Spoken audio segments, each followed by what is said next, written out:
Ketika memilih para pemimpin, memilih calon pemimpin kita, calon presiden dan wakil presiden kita, dicek betul rekam jejaknya. Dicek betul, jangan asal dikasih uang milih, jangan. Ya, jangan asal dikasih sembako. Harus dicek betul. Pernah enggak calon pemimpin kita, calon presiden kita ini memecah belah umat? Kalau punya jejak pernah memecah belah umat, jangan dipilih. Kita lihat apakah pemimpin kita, calon pemimpin kita ini ya pernah menggunakan agama sebagai alat untuk memenangkan kepentingannya atau tidak. Kalau agama diperalat untuk merebut kekuasaan, jangan dipilih. Ya. Agama seharusnya melindungi kepentingan seluruh umat. Islam diajarkan sebagai sebuah agama rahmat. Jangan pilih capres yang memainkan politik identitas seperti di Pilgub lalu. Itu omongan buzzer. Pejabat publik apalagi setingkat menteri harus bijaksana dalam mengeluarkan statement. Kalau sebagai kader PKB, kami tentu sudah menyiapkan langkah-langkah pendisiplinan.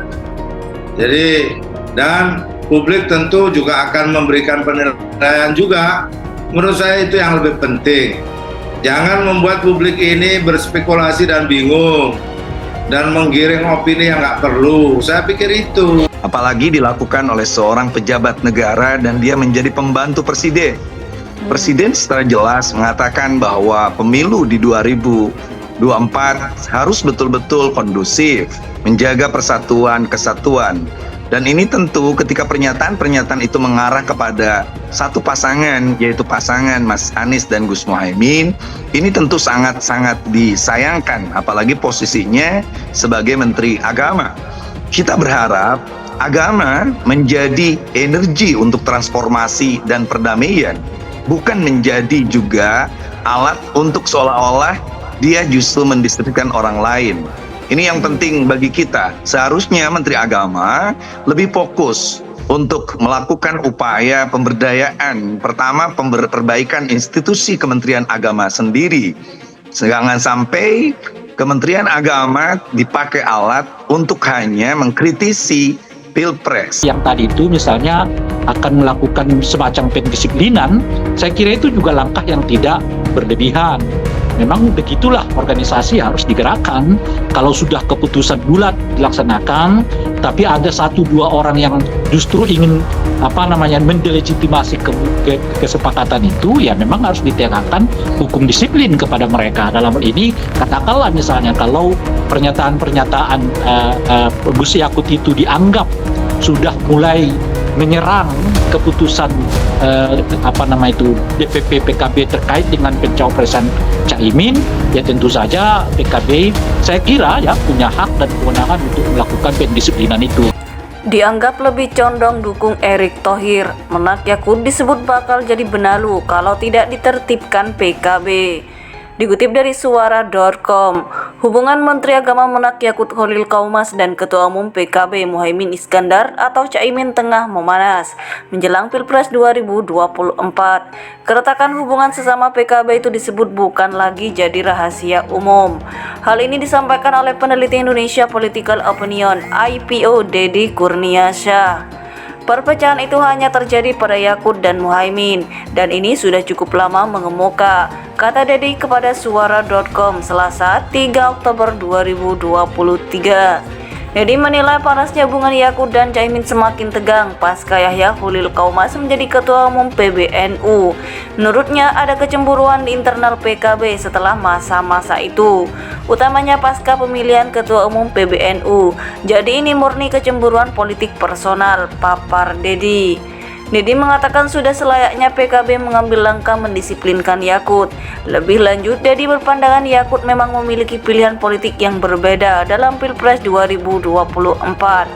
Khususnya pasca PKB memutuskan hengkang dari Koalisi Indonesia Maju.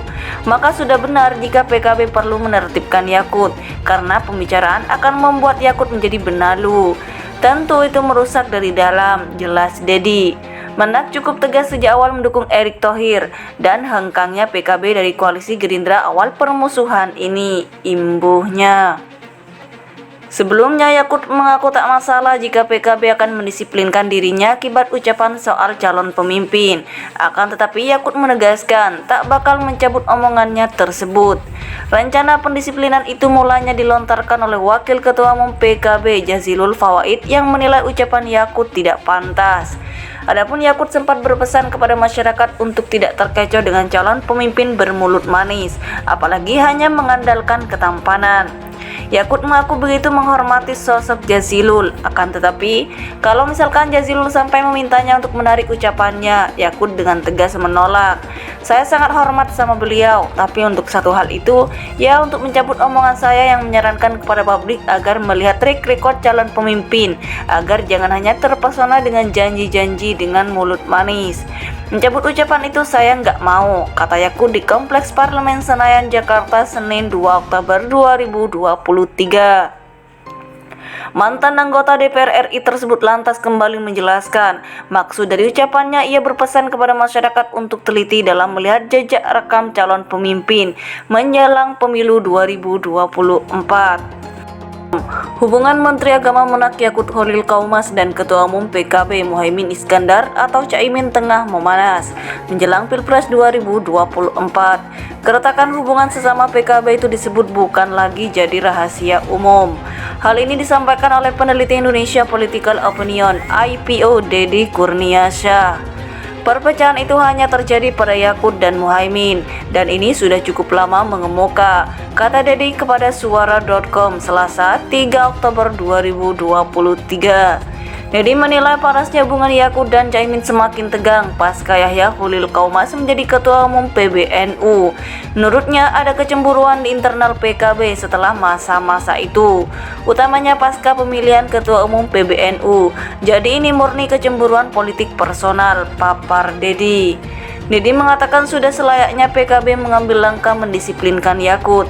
Lebih lanjut, Deddy berpandangan Yakut memang memiliki pilihan politik yang berbeda dalam Pilpres 2024. Khususnya pasca PKB memutuskan hengkang dari Koalisi Indonesia Maju. Maka sudah benar jika PKB perlu menertibkan Yakut, karena pembicaraan akan membuat Yakut menjadi benalu. Tentu itu merusak dari dalam, jelas Deddy. Menak cukup tegas sejak awal mendukung Erick Thohir dan hengkangnya PKB dari koalisi Gerindra awal permusuhan ini imbuhnya.